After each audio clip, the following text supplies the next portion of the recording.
Hi everybody, welcome back to Kate Maggart Art. Thank you for watching. I'm Kate Maggart, per usual, and here we are. Today, what I would like to focus on and work on with you and me is underpainting. I am starting 2 new projects, and you might ask, Kate, why are you starting new projects when you have plenty of unfinished work in your studio? And that is a great question, and it's also very valid and deserves an honest answer. And the honest answer is because I feel like it. I have 2 group show submissions coming up, and I want to create something new for both of them, so I'm gonna do it. And I feel like it'll be a nice little break too, kind of put my head in a different place than it has been with these projects that I'm working on, and then hopefully I'll go back to those with a new perspective.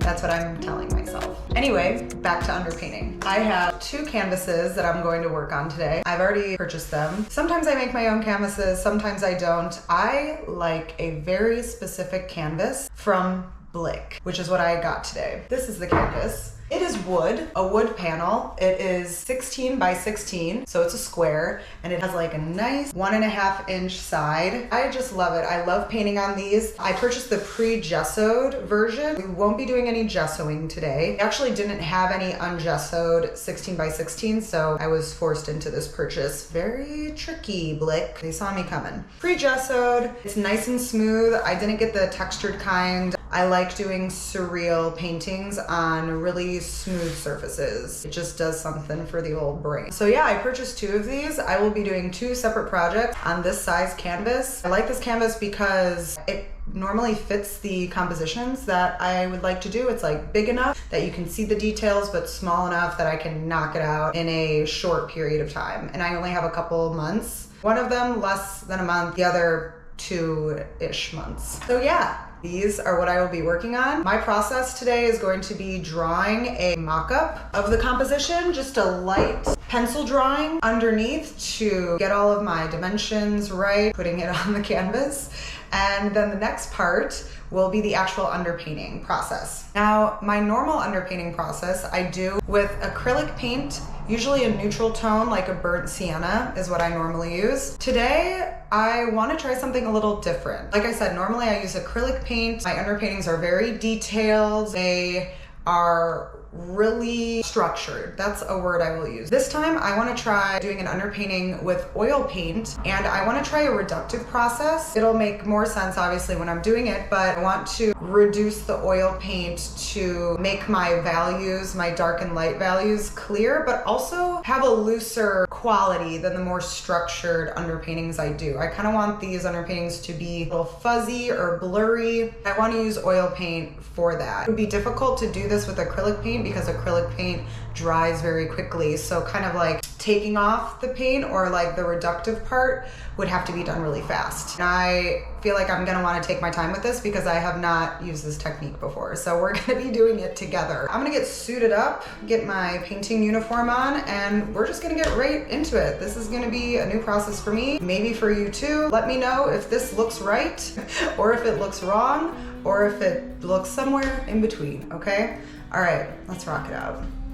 All right, suited up, and I don't know if you can tell with this lighting, but I have a nice little underdrawing of the first painting I'm gonna do a underpainting on. And I have my paint setup over here. Just get these on and I'll show you. Okay, here is the setup we have today. Super simple. Normally, I mean, you guys have seen it, my palette is full. Not for this though. So we are using this little raw umber. I mean, we're not using a little of it, we're just using a little one. It is right there. And then I figured we could use just a soft brush to start, and then we'll kind of see what happens, but I don't need anything super bristly. And then my palette knife just in case, but that's my setup. Super simple, that's what we're gonna rock with to start. Okay, and I feel like I'm just gonna go in. I'm kind of nervous. This could go horribly wrong, and I really like my underdrawing, but that's part of the process. It can just go to sometimes, and then you gotta do it over again. The point of it is that I'm trying something different, and that's what I'm all about. Trying new things, seeing what works, what doesn't work. All right, I'm gonna get it set up and then we'll go. Bye.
We're back and we have finally finished this underpainting. I actually worked on this for 2 days separately, so you're in the future now. Let's take a look at this really fast together, shall we?